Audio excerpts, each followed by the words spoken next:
Okay, so let's look at this Unit 2 test review.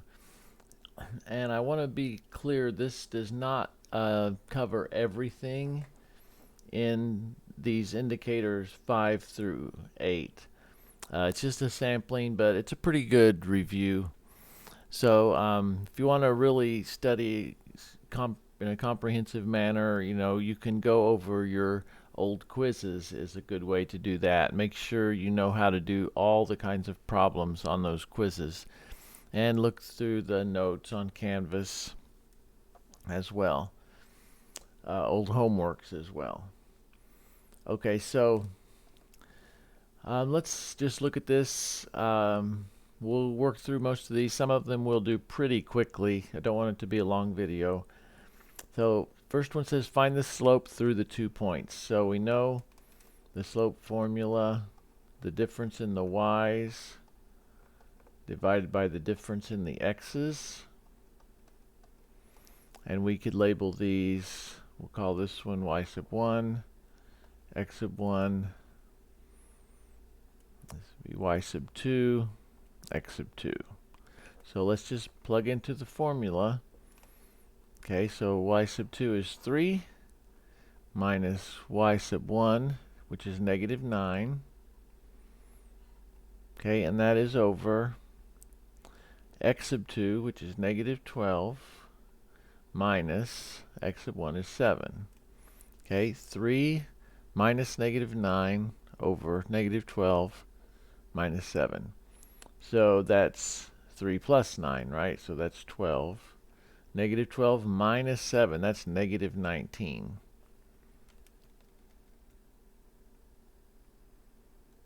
Okay, and so that's negative 12 19ths. We can't reduce it. We can just leave it like that. Okay. Or you could divide it and write it as a decimal. Okay, number 2, write the point slope form of the equation of the line given these 2 points. Point slope form is the one that looks like this.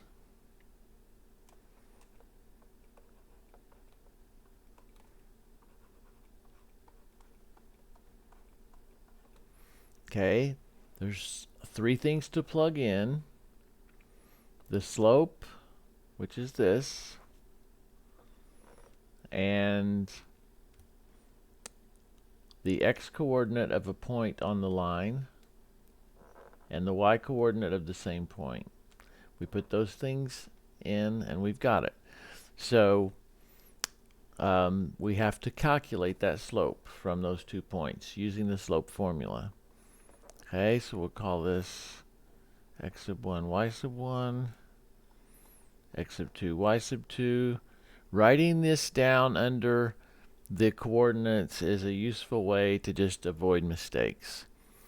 So I think it's a good idea. You don't really have to do it, but I've seen a lot of mistakes on these in the homework. Okay, so the numerator, y sub 2 minus y sub 1, that's 5 minus 1. Oh, hang on here. What I want to do, I'll write it down. We'll calculate the slope over here. We don't have a lot of room. We're going to go over here to get the slope. So we said 5 minus 1 is the numerator. The denominator is x sub 2 minus x sub 1, which is 5 minus 3. So it's 4 over 2.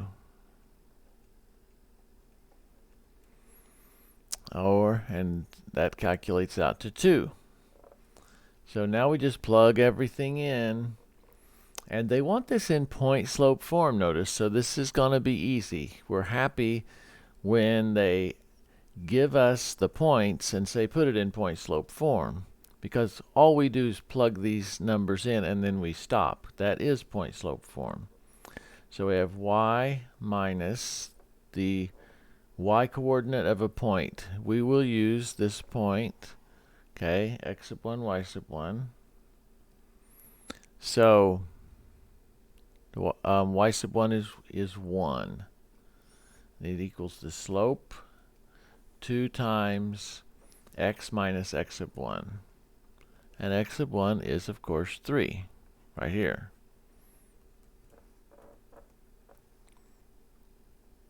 And that's it. That is the point-slope form.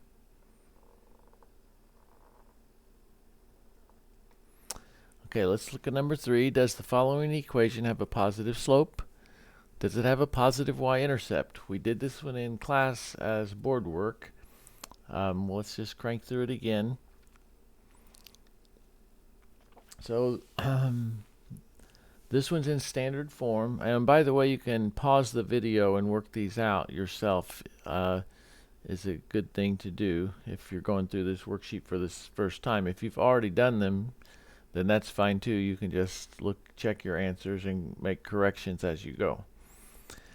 So this is in standard form, and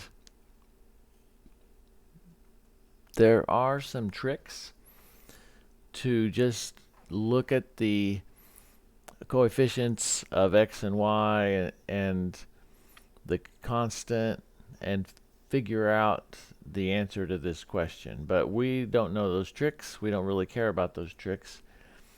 The way that makes sense for us to do this, I think, is just put this into slope-intercept form.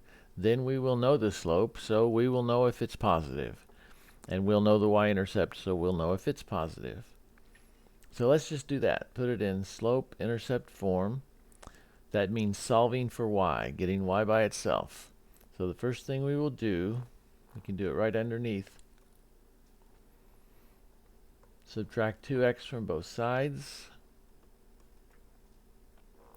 So on the left we get negative 3y. And on the right we get negative 2x plus 6. And we write the negative 2x next to the equal sign. So I'll just carry that over here.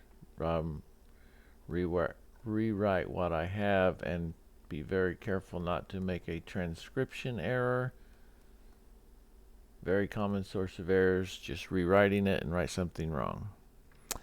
Okay, so now we just have to divide everything by negative 3, which we can do right here. Both sides by negative 3, which means every term by negative 3. So on the left we get y, on the right we get 2/3 x. The negative signs cancel, you might say. A negative divided by a negative is a positive. And then 6 divided by negative 3 is minus 2. So we've got it, and it wants to know, of course, does it have a positive slope? So positive slope is yes. And does it have a positive y-intercept? That is no. Okay, the slope is here. Okay, that maybe don't have a lot of room. That's the slope, right? And the y-intercept is this negative 2. So slope is positive, y-intercept is not. It's negative. Okay, let's see what else we got. Write the equation of the line in slope-intercept form. Given slope equals negative 1 and y-intercept equals 3. So this should be pretty easy. Notice they want slope-intercept form. So that's the one that looks like this. Y equals mx plus b. M is the slope and b is the y-intercept. They tell us the slope and the y-intercept. So we just put those numbers in in the right place. So m is the slope, and they tell us the slope. It's negative 1. So we can write negative 1 there, or just negative x. Okay, that just means the slope is negative 1. Because if we write negative x, that really means the same thing as negative 1 times x. You can write it either way. I think it's more common to just write it like that. Okay, plus b, and b is 3. That's the y-intercept, 3. They tell us that, and that's it. That's the slope-intercept form of the line. Okay, indicator 6.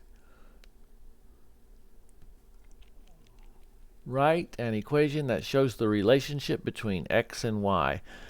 These problems in indicator 6 can be worded various ways, but it always means to write the equation in slope-intercept form. That will tell you how to calculate y from each x. That will tell you the relationship between x and y. That will tell you the rule that is used to obtain y from x, or the rule. It might be worded some other way with the word rule in it. I can't remember the exact wording. So, in the context of indicator 6, this always, no matter how it's worded, it just means write the equation of the line in slope-intercept form. So to do that, we will use point-slope form, and we will plug into it and then simply solve for y, and then it'll be in slope-intercept form. So we can use any 2 points. Remember, our goal is, we want y minus y sub 1 equals the slope times x minus x sub 1. This is our goal for our first step, to first put it in point slope form. And so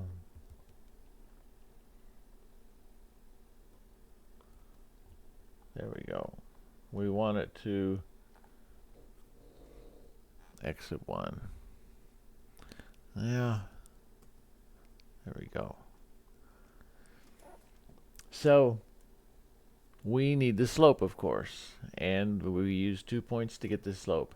I'm going to write those down. I'm not going to just eyeball this. I might get my x's and y's mixed up. I might get them mixed up anyway, but it improves my chances if I write my 2 points down as ordered pairs. So I'll use, there's negatives no matter where we look. So I'll just use the last two. When x is 3, you have a y of negative 4, right? That's this one right here. So that's ordered pair, 3, negative 4. And our other one, we'll use 6, comma, negative 6. Okay, so x sub 1, y sub 1, x sub 2, y sub 2. Calculate the slope. Okay, that's negative 6 is our y sub 2. I'll write the equation over here for slope, or the formula.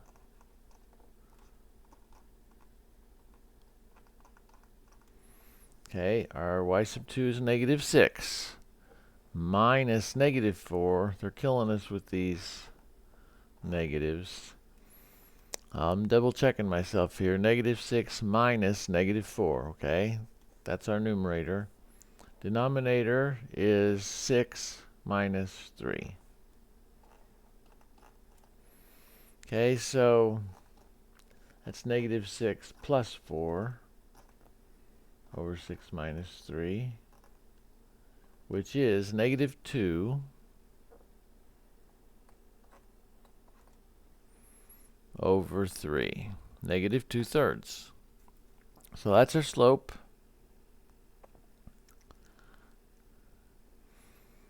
I'm double checking it. Negative 6 minus negative 4. That looks like that is indeed negative 2. Okay, so we needed that, and also a point, a single point. It doesn't matter which one. Let's use the first one. Well, no, I'll tell you what. I think it's a good habit. I'm going to backtrack on that. We've already have this labeled x sub 1, y sub 1. We might as well use it. If we were going to use another point, we would write it down and label it to avoid mistakes. We already have this labeled, so let's use it. So we have y minus y sub 1, which is negative 4. I'm going to go ahead and just write that rather than convert it in my head without writing down the original. So, and this equals the slope, which is negative 2/3 times x minus x sub 1, and there it is, 3. Okay, and we'll rewrite that y plus 4 equals negative 2/3 x minus 3 in parentheses. And we have room, we're just going to keep going.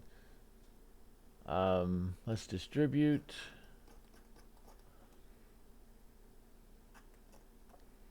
Negative 2/3 x. There's a lot of mistakes in this multiplication when you have some negatives in there. This is negative 2/3 times negative 3. Okay, that's the rest of our distributing. So negative times a negative is positive. Okay, and that's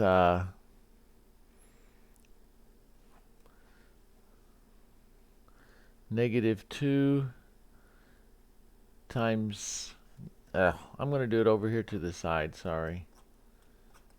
I encourage you to do this. This is our multiplication. We're just writing it down over here to make sure we don't make a mistake. Okay, we've already done negative 2/3 times x. Now we're doing this one. Negative 2/3 times negative 3. And it's a negative times a negative, so it's going to be positive, and the 3's cancel, so it's 2. Okay, positive 2.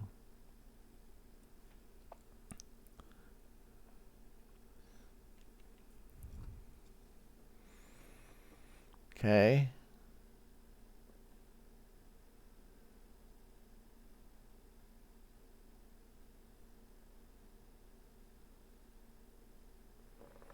So that's it.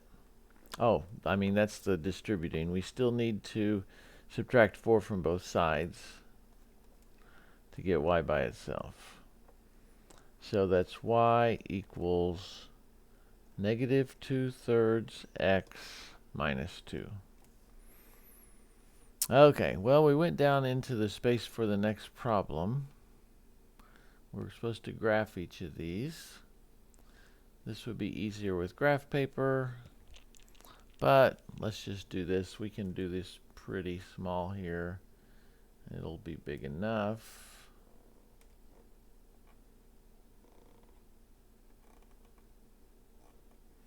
Y equals negative 2x. I'm going to make that again.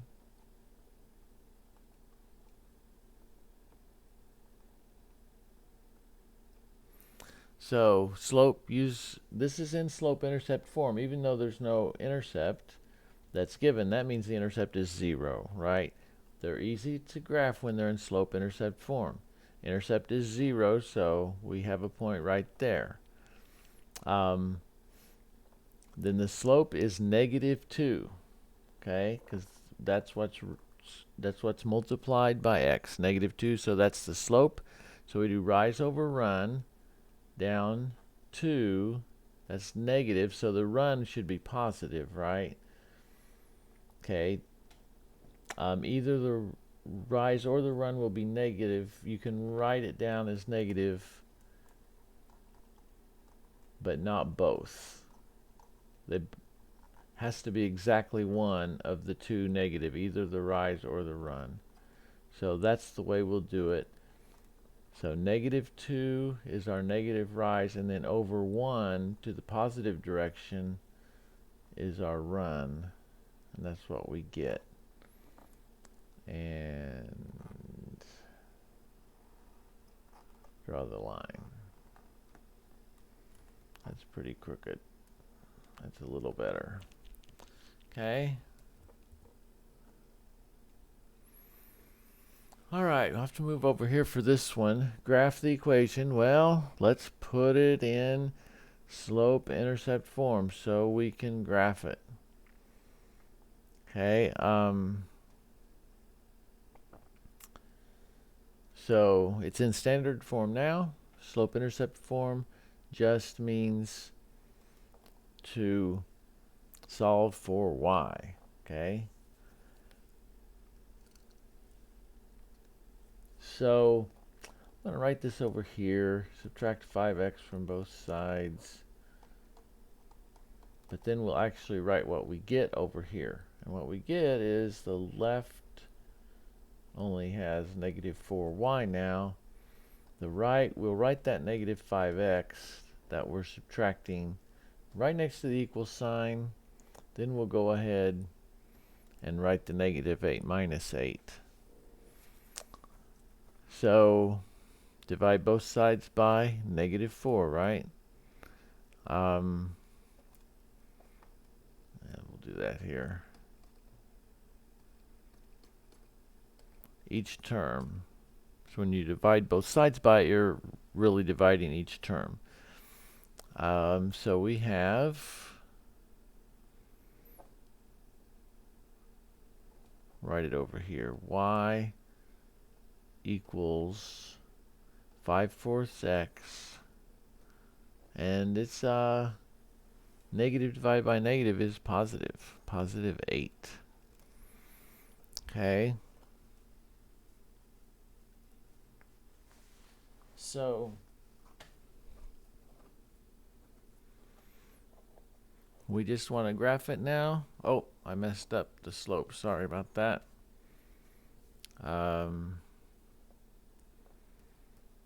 I said 5/4 x, I believe, but I didn't write that. 5/4 x plus 8. And I didn't divide by 4 either. Gee. It is positive. Positive 2. See if we can get this. Okay, I think we finally got it. Slope is 5/4 because negative 5 over negative 4 is positive 5/4. And then the intercept, negative 8 divided by negative 4 is 2. So we can graph that.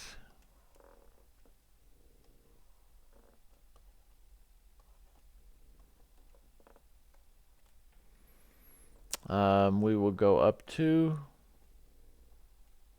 And now we have a slope of 5/4. Rise over run. It's 5 over 4. Just for convenience, because the y-intercept is 2 and it's right here, and our graph isn't very big, we could say, well, we could also call that negative 5 over negative 4. That's the same thing, right? So let's do it that way. And if we go down 5, because our rise is negative, 1, 2, 3, 1, let's see, 1, 2, 3, 4, 5. Oh, we don't want to color it in there. Just a little tick mark to show where we are. And then the run is negative 4, so that's to the left.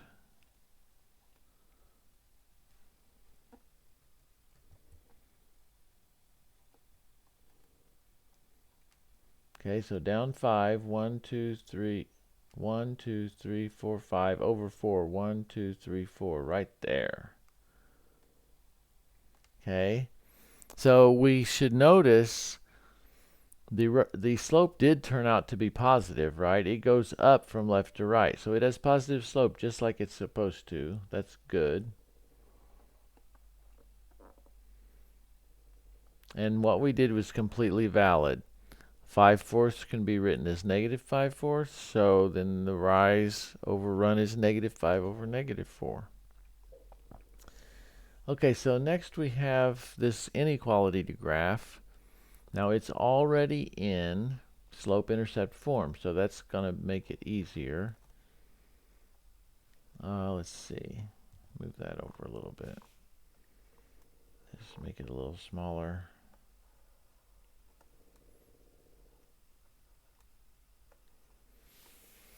Okay, so the y-intercept is -1. See, hopefully you're getting more familiar with this, and you can just look at these and say, yeah, that's the y-intercept. The slope is -1/2.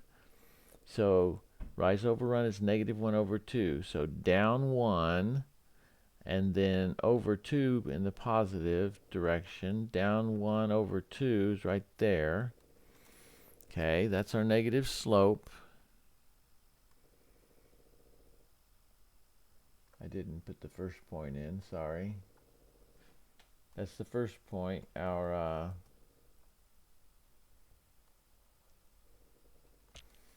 y-intercept, which is -1. And then from there, we went down 1/2.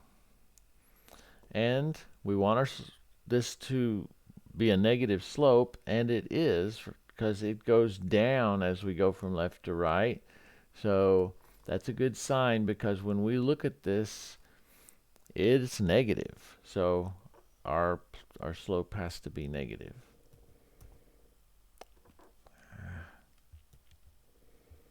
Wow, I thought I'm trying to erase that arrow and I'm erasing everything. Sorry, we'll put it back.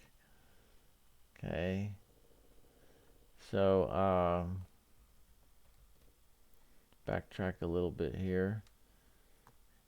Intercept -1, slope -1/2, down 1/2, and we'll draw that, and it does have a negative slope, just like it should. It goes down as you go from left to right.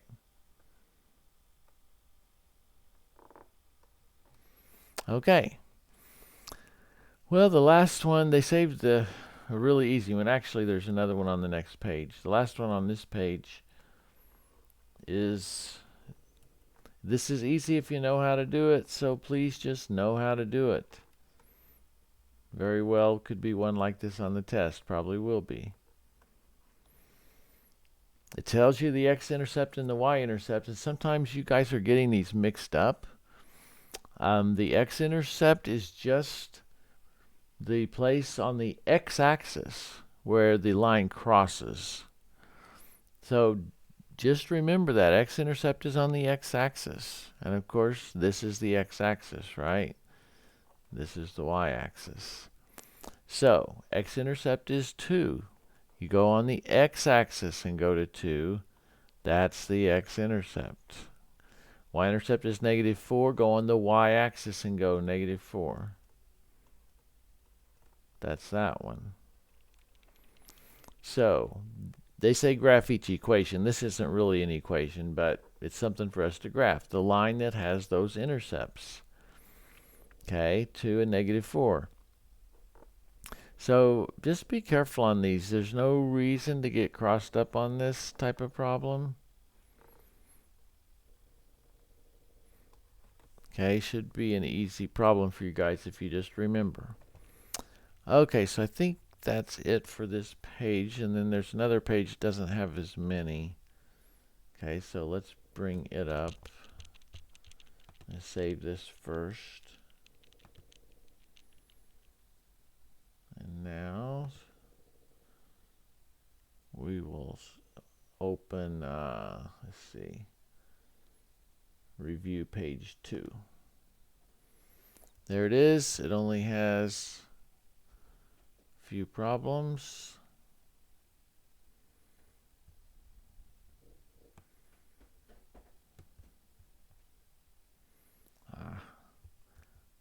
Bringing this up to the right size can be a little tricky. It wants to move. At the same time, you're just trying to make it bigger. It wants to move. Okay.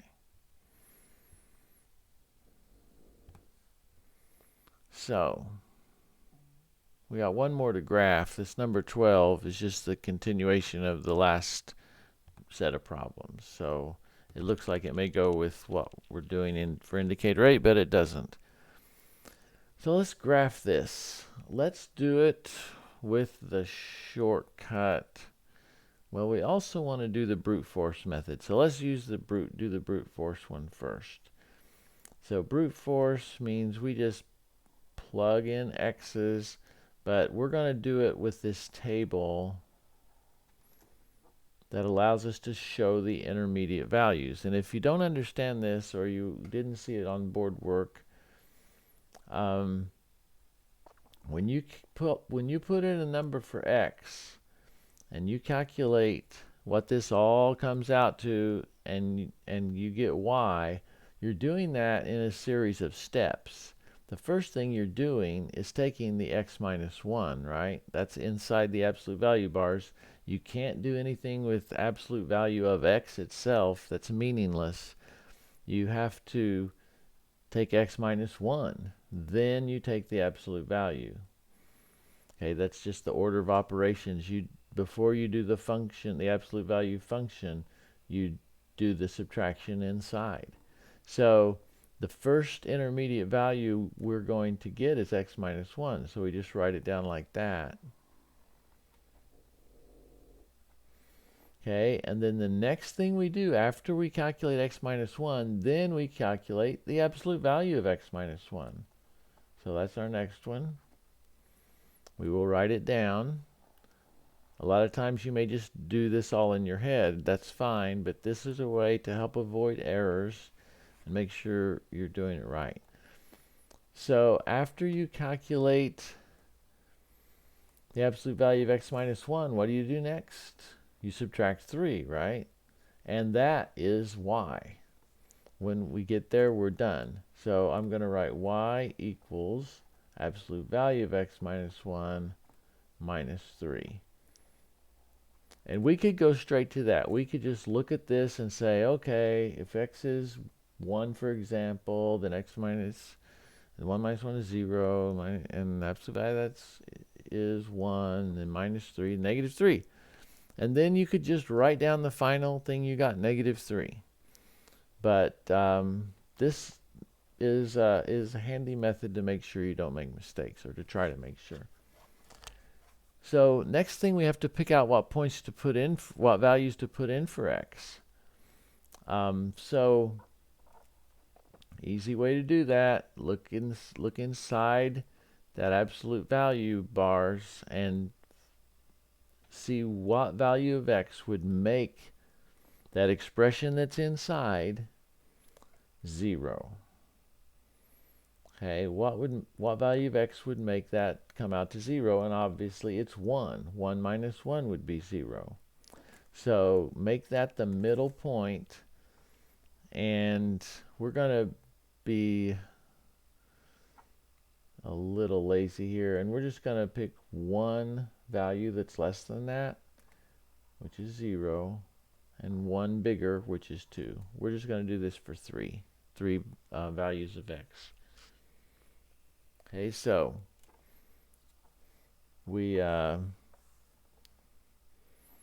put 0 in for x, and so x minus 1, we're going to write what that is. When we put in 0 for x, 0 minus 1, that's negative 1, right? So we might as well keep going across. Then the absolute value of that number that we just calculated is 1. Okay, that's what the bars mean. So when we say this absolute value of x minus 1, well, the absolute value of what we just calculated, because that is x minus 1. So now we're ready to do the last one.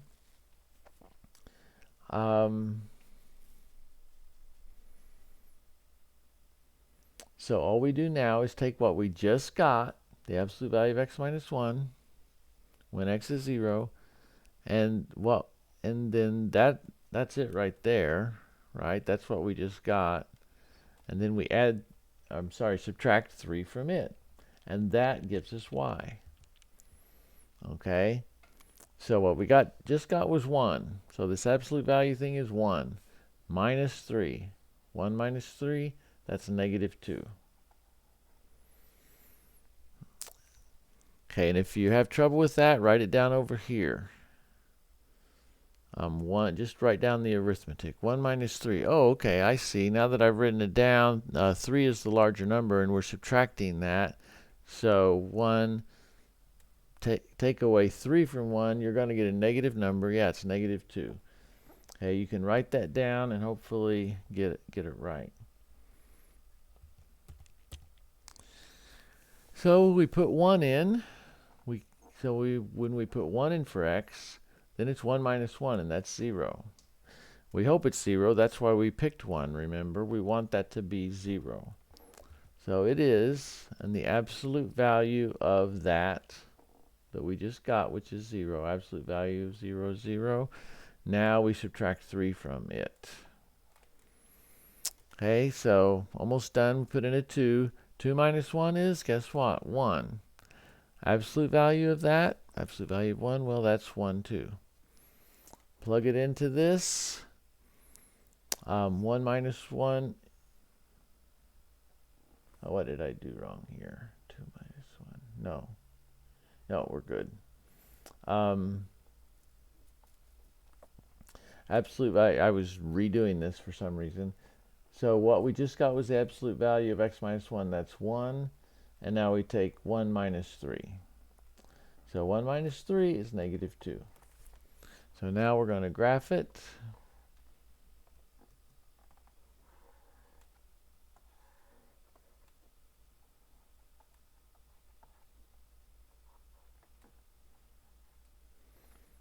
And remember, we're just interested in x and y. So x is the first column, y is the last column. And that's our ordered pairs that we're graphing. So 0, negative 2. That's the first ordered pair. Next one is 1, negative 3. So go to 1 on the x-axis, negative 3 on the y, right there. And then 2, when x is 2, y is negative 2. So when x is 2, y is negative 2, which is right there. And what do you know? It made this nice V shape. Okay. Now just real quickly, we'll see how easy it is to do it the other way. Remember, we can find the vertex and then plot it. And the vertex is what? We can write these down directly just by looking at the absolute value function. The x-coordinate of the vertex, that's the first one, is just the thing that's subtracted inside the bars. Well, this time it's 1. 1 is subtracted. And again, some of you have trouble with the signs. I think it's a matter of sort of double thinking. You think that it's going to have to be negative 1, but it's not. We want to know what's subtracted. 1 is subtracted, so 1 is what goes there. Now the y coordinate is just whatever is out here, and this is plus negative 3. You know, we say we're subtracting 3, but if we wrote that as plus, it would be plus negative 3. We use negative 3 here.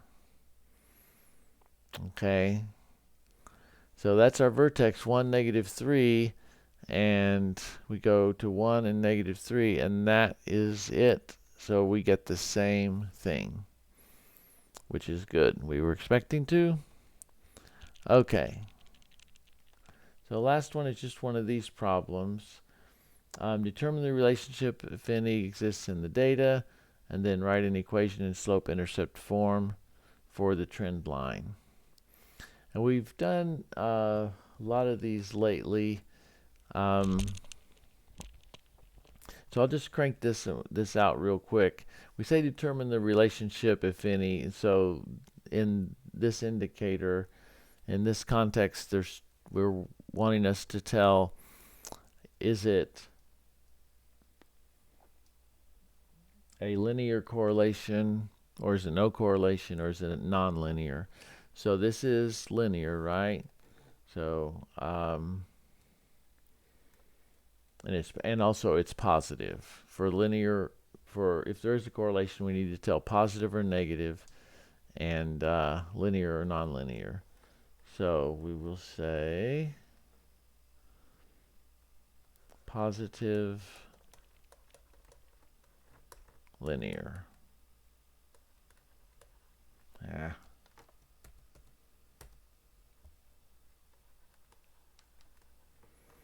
Okay.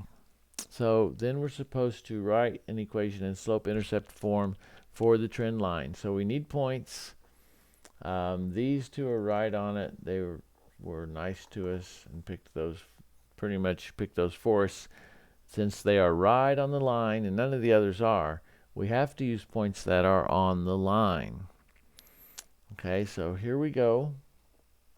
What are those points? Always write them down. The first one, x is 5, y is 10, right? Could be 11. I'm going to say it's 10. Okay, so first point is 5, 10. I'm going to label that x sub 1, y sub 1. Okay. So our next other point is here. It's 15, 50. So x is 15 in this one. Y is 50. So we now have x sub 2 and y sub 2.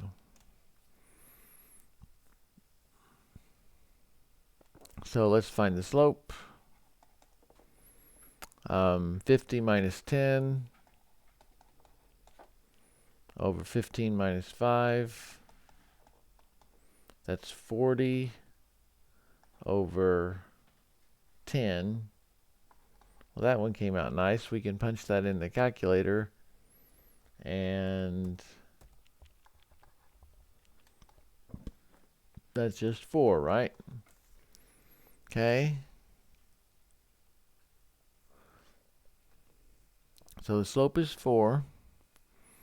You might say, well, it doesn't look that steep, but the scale is compressed on the x-axis. Okay, so 10 goes all the way to here on the, it's compressed on the y-axis. On the x-axis, you go here to get to 10, but on the y-axis, it's much shorter to get to 10. And another way, you can say the x-axis goes all the way to 30. Well, the y-axis gets to 30 really quick and then keeps going from there. Okay, so